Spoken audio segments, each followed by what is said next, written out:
असली शहंशाह। ईरान के शहंशाह ने अकबर के नवरत्न बीरबल की अक्लमंदी की बहुत तारीफें सुनी थी। वो उससे मिलने बड़ा लालायित था। उसने एक संदेशवाहक के हाथों बीरबल को अपने देश आने का निमंत्रण पत्र भिजवाया। बीरबल ने वह निमंत्रण स्वीकार कर लिया और कुछ दिनों बाद ईरान के लिए रवाना हो गया। जब वह ईरान पहुंचा, तो सीधे शहंशाह से मिलने उनके राजदरबार गया। लेकिन जैसे ही उसने राजदरबार में प्रवेश किया, वह हैरान रह गया क्योंकि वहां एक नहीं, बल्कि 6 शहंशाह बैठे हुए थे। सबकी शक्ल बिल्कुल एक जैसी थी। सबने एक जैसे राजसी कपड़े पहने हुए थे। वो समझ गया कि ईरान के शहंशाह उसकी परीक्षा लेना चाहते हैं। असली शहंशाह को पहचानने की एक बड़ी चुनौती बीरबल के सामने थी। उसने 6 शहंशाहों को ध्यान से देखा, फिर आगे बढ़ा और एक शहंशाह के सामने जाकर झुककर सलाम किया। वह असली शहंशाह था। उसे अंदाजा नहीं था कि इतने हमशक्लों के बीच भी बीरबल उसे पहचान लेगा। उसने बीरबल से पूछा, बीरबल, तुम्हारी अक्लमंदी के बारे में जैसा सुना था, वैसा ही हमने पाया।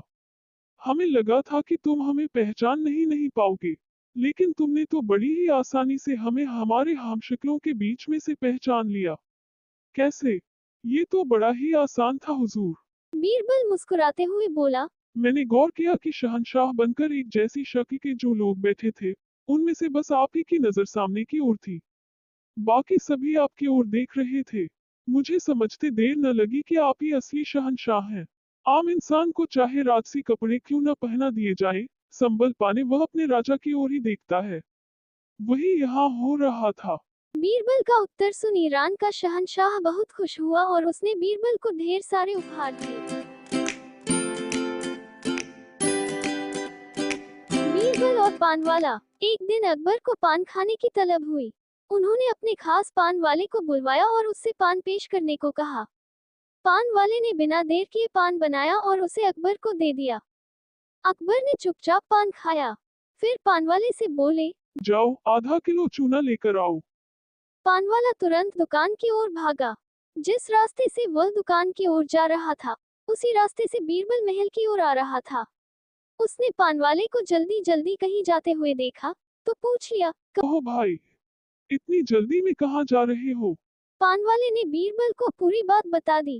पूरी बात सुनने के बाद बीरबल बोला, ठीक है भाई, तुम जाओ दुकान से चूना खरीद लो, लेकिन एक बात ध्यान रखना, बादशाह सलामत के पास जाने के पहले ढेर सारा घी पीकर जाना। पानवाले को बीरबल को ये बात समझ नहीं आई। उसे हैरान देखकर बीरबल बोला, हैरान मत हो, मैंने जैसा कहा है वैसा ही करो।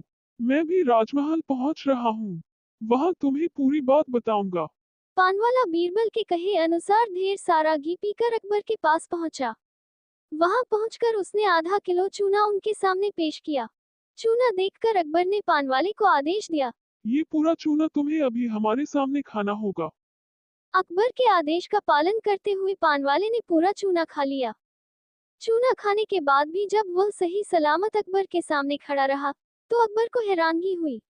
उन्होंने पूछा, इतना सारा चूना खाने के बाद भी तुम सही सलामत कैसे हो? तब पानवाले के बताया कि वह ढेर सारा घी पीकर आया है और ऐसा उसने बीरबल के कहने पर किया है।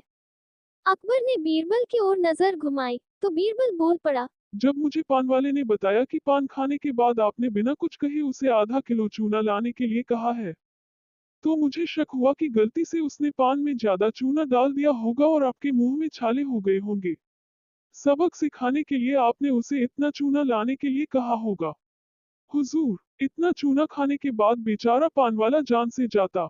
माना इससे गलती हुई, पर इतनी बड़ी सजा का हकदार ये नहीं था।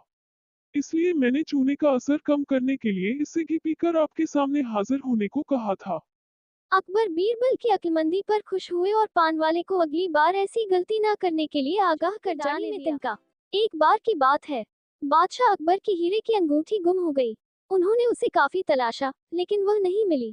उन्होंने इस बात का जिक्र बीरबल से किया, तो बीरबल ने पूछा, हुजूर, क्या आपको याद है कि आपने वह अंगूठी कहाँ उतारी थी?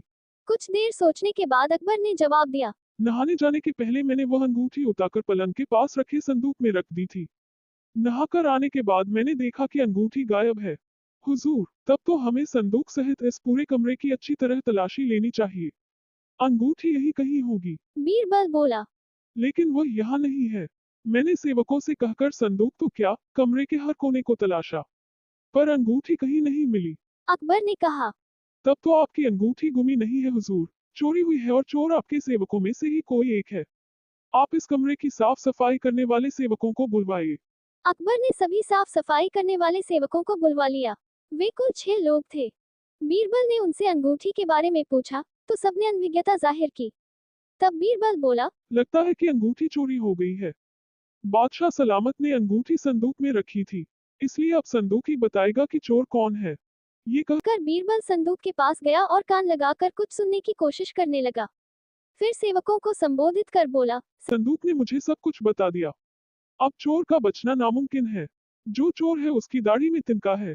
ये सुनना था कि 6 सेवकों में से एक ने नजरें बचाते हुए अपनी दाढ़ी पर हाथ फिराया। बीरबल की नजर ने उसे ऐसा करते देख लिया।